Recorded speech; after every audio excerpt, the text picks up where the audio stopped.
Welcome back to Aiding Your Game, a short web series where we talk about tabletop role-playing games and how to engage your players in very creative and well-engaged stories. So we were on a bit of a hiatus and happy to be back. Today we're going to be talking about crafting open-ended sessions and how to utilize those open-ended sessions to drive your story forward. So let's dive in.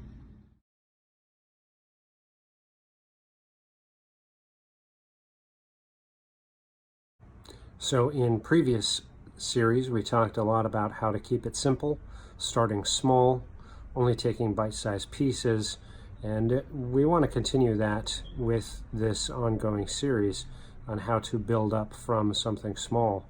So now that you've gathered your players, you've got a good storyline, now we want to talk a little bit more about crafting open-ended scenarios and sessions. So session length can definitely be an important factor. If you only get to play 1 hour, up to 4 hours, up to 10 hours, all the different session times are going to play a big role in how much time you put into creating and crafting and prepping up for your sessions. One thing you don't want to do is leave anything close-ended. So you always want to have some way to continue the story going forward.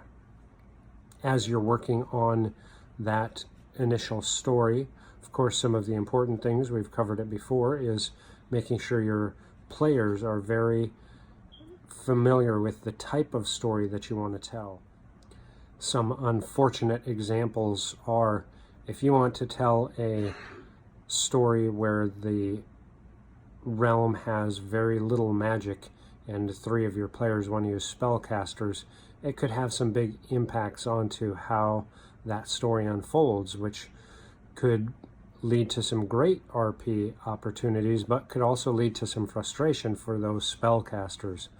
Likewise, if you're playing a Star Wars story where the Jedi are so few and far between like the original series, and everybody wants to be a Force user, it could lead to some challenges between the game master and the players.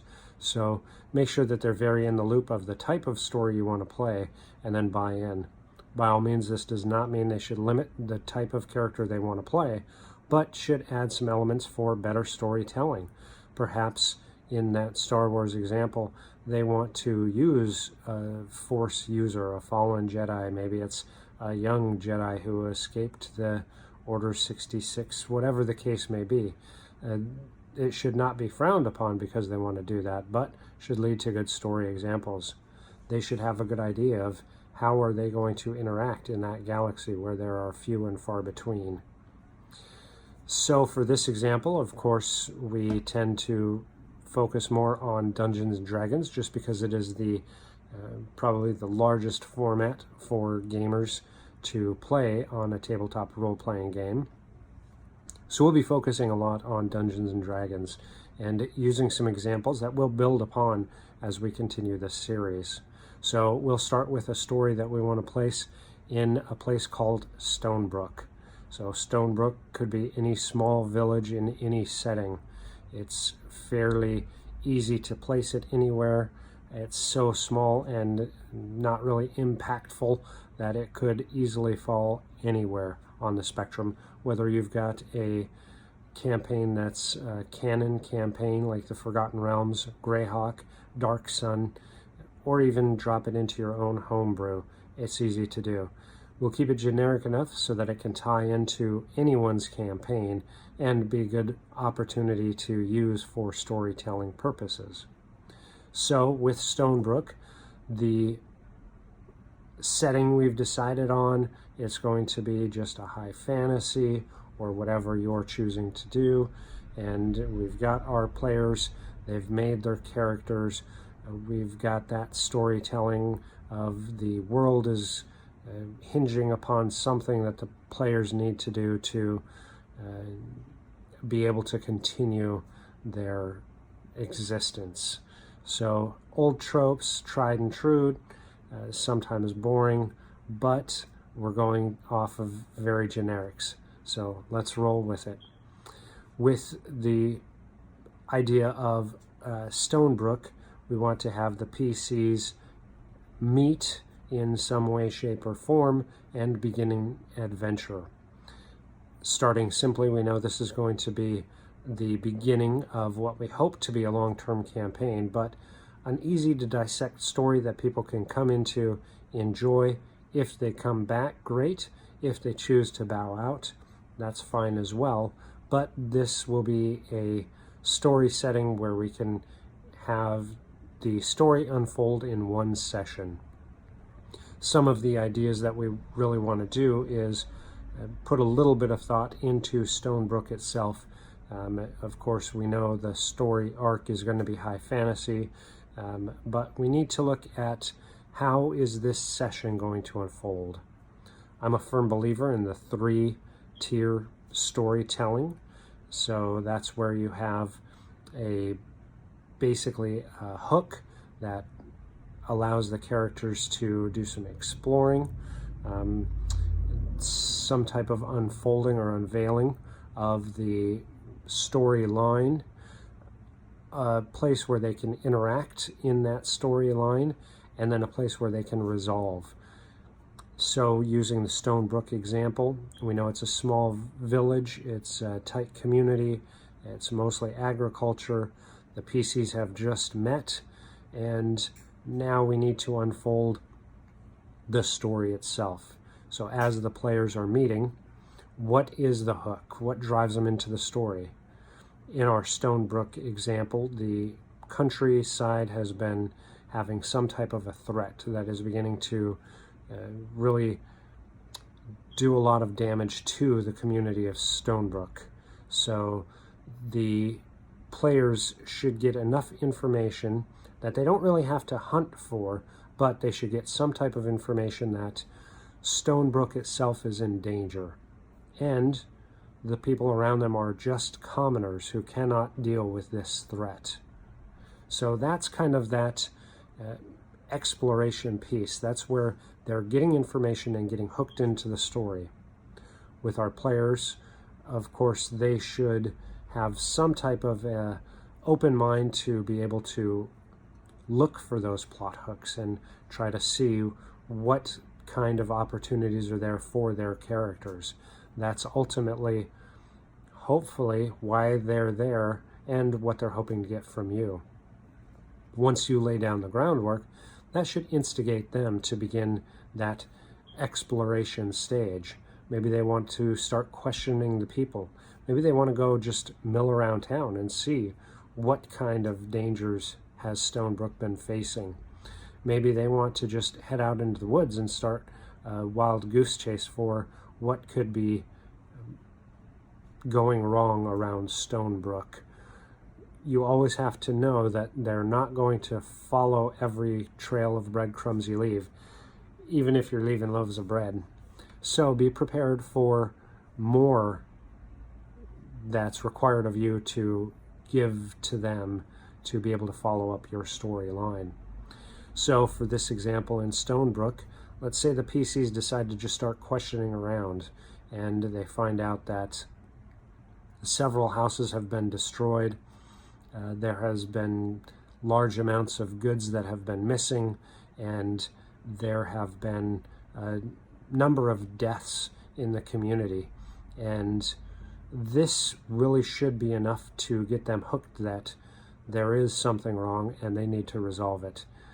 Ultimately, the NPC should also be looking to the player characters as these shady figures roll into town with swords and armor and magic books, and they're not just your everyday average farmer.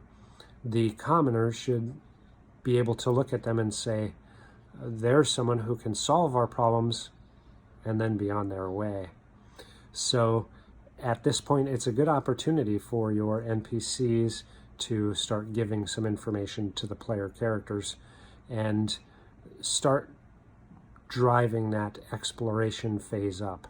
They need to find out what's going on, and ultimately that should in some way hook them to be able to interact with that danger. Moving then into the interaction phase, the ultimate goal is for some type of interaction. Now, with our example of Stonebrook, that could be facing the danger head on. It could be something where they've found some type of ancient crypts that people have been wandering into, and the interaction isn't combat focused, but is more designed for stealthing in or detecting traps. Ultimately, you as the game master should know your characters well enough to know what are they good at and how can you give them each a moment to shine. This interaction phase is really important because this is the opportunity for the players to really let their characters shine. There's nothing worse than creating a fantastic character that you're really proud of. Even if you min-max it, that's the ultimate fighter who is a master weaponsmith and is fantastic at two-handed fighting, only to find that the interaction phase is all about sneaking into a courtyard to spy on political figures talking. You don't get that opportunity to shine, so you get less engaged with the game. As you get less engaged with the game, of course, you're going to start playing on your phone more. You'll start being a distraction trying to get your opportunity to shine, in which case you may leap out from the shadows, wielding your two weapons and slaying everyone in sight, which could ultimately be less fun for the GM, who really wanted this political intrigue where it was up to you to uncover secrets and save the kingdom. There again, communication is ultimately the key. Knowing what your GM wants to unveil as that main storyline, but also for the GM to know, what do your players want to do with their characters? If it's something where you're at an impasse where the GM really wants to tell that political intrigue story, but the players only want to have that barbarian who can hack and slash, it may not be the best game for those two parties to meet in. So clear communication, as we've mentioned in previous videos, very important. And as we mentioned, this interaction phase should be an opportunity for the players' characters to really shine.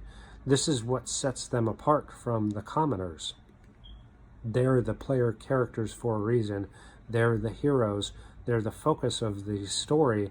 They are the ones who ultimately unravel the threads and assist in telling that story so that the realm is in the loop of what's going on. Finally, after that interaction, whatever it may be, the main fight with the boss villain, the political intrigue where they have to unravel all the secrets of the town, exploring the ancient crypt and finding out why people have been drawn down into its depths. The final part is that resolution. As they uncover that interaction phase, deal with the dangers, and ultimately let their character shine, what then is the resolution? This should be something that's very rewarding for the players. They should feel that their characters were those heroes of this story. This should be something that rewards the characters for their usefulness and them being the ones who are not just the commoners, but the heroes of story. This should be an opportunity for them to revel in the impact that they had on this community. For our story of Stonebrook, this is something where possibly there's a celebration in the evening and they are rewarded with feast and fancy. They are named heroes of the city, and ultimately this could be where they find the big bad guy's treasure and loot and hoard and really feel the rewards for overcoming those difficulties. Now, ultimately, this should be the point where the toasts are made, the cheering happens loudly and broadly, but briefly, because within this 3-part story arc, which should cover a session, maybe not even a full session, it should be one part of a 3-story succession. So as you build upon this 3-story session, this is just one part of your overall. Again, you don't want the one story shot to not be able to be resolved in a session, but at the same time, you don't want your campaign to last a session. So in this resolution part, the characters should also find that the threads that they unraveled, the villain that they slew, or the ancient crypt that they explored is only one part of a bigger mystery or puzzle or force to be reckoned with. It should be enough now that they have interacted with some non-player characters. They should be building some bonds. They should be understanding a little bit of the story, but most importantly, they should begin to be invested in what this means from a bigger scale. With our story of Stonebrook, as the player characters find that the countryside is being wrecked here in Storybrooke, people are being put out of house and home, their animals are being captured and killed. Once they resolve the resolution and Storybrooke or Stonebrook puts on a celebration to honor them and them righting the wrong and facing down the challenges, it should lead them to a broader piece of how does Storybrooke interact on a larger scale? What was the primary driver for that impact to the community? And now that the players have thwarted those evil doings, what does that mean for their player characters? Possibly now something is after them. Possibly they should have clues onto a bigger impactful event. Possibly they should have some type of an inkling that there is more going on to the entire countryside and the realm, and not just this one small community village. These types of story elements are easy to build upon, and once this resolves, you'll have information from your players in both their exploration and their interaction at the end, their resolution, to know how can you carry this forward. Maybe they really took a liking to interacting with the NPCs and used their charisma skills to really talk to people and get information out of people. And maybe they were just the hack and slash who wanted very little information and set out into the wilderness to find the source of these troubles and hammer their way through it. Ultimately, you'll get some good information on how to cater your story going forward to suit them so that they have a fun time and want to continue coming back to engage in your story. Regardless of how they play, it should have very little impact to your story overall. Perhaps as you build this on, the horror that beset Stonebrook is ultimately part of a bigger plot from a villainous occult who is trying to take over the realm. Maybe it's mind flayers who are trying to cause a lot of stir and create some type of a war to the Drow. There are lots of opportunities to use this one story to build into a bigger campaign setting, but again, keeping it small, bite-sized pieces. This story should be just one part, even though it's 3 sections, one part of a little bit bigger story. And as each story unfolds, it should become a little bit bigger and bigger and broader and broader. By keeping these small bite-sized pieces, you're also focusing on things that are more impactful to the characters.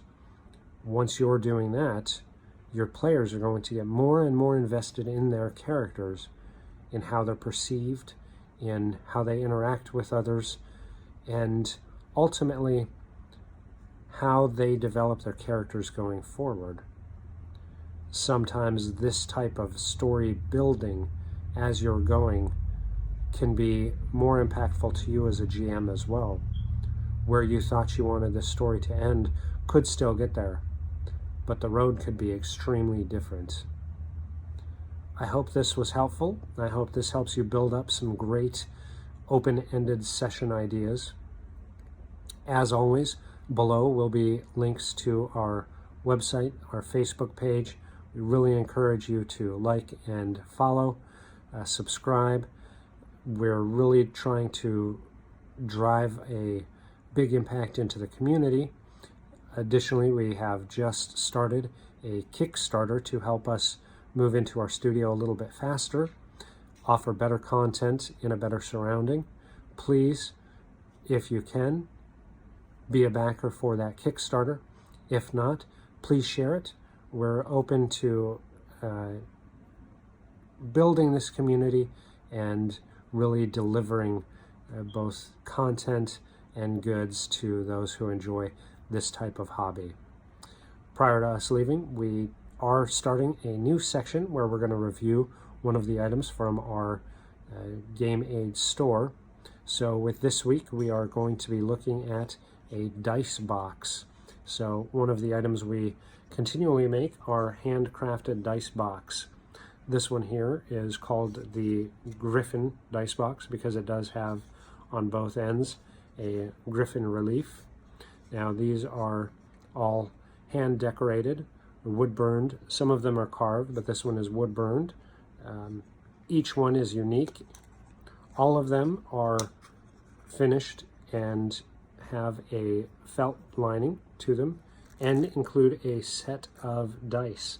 So this one has the pearl dice set with it. Anybody who enjoys collecting dice sets would love one of these. If you know somebody who is new to the hobby, there is nothing like getting them their own dice set to bring to the tabletop. Great gifts for people who play. If you have that, whether it's just a little treat and reward to a DM or GM, or if it's someone who is in your party who's celebrating a birthday, anniversary, wedding, anything like that. So great gift, great item to purchase for yourself, and this and many more available on our website, as well as our eBay store, which will be in the links below. As always, we hope you enjoyed the content. There's going to be a lot more coming, so we hope that you subscribe, help us grow, develop, and where will your adventures take you?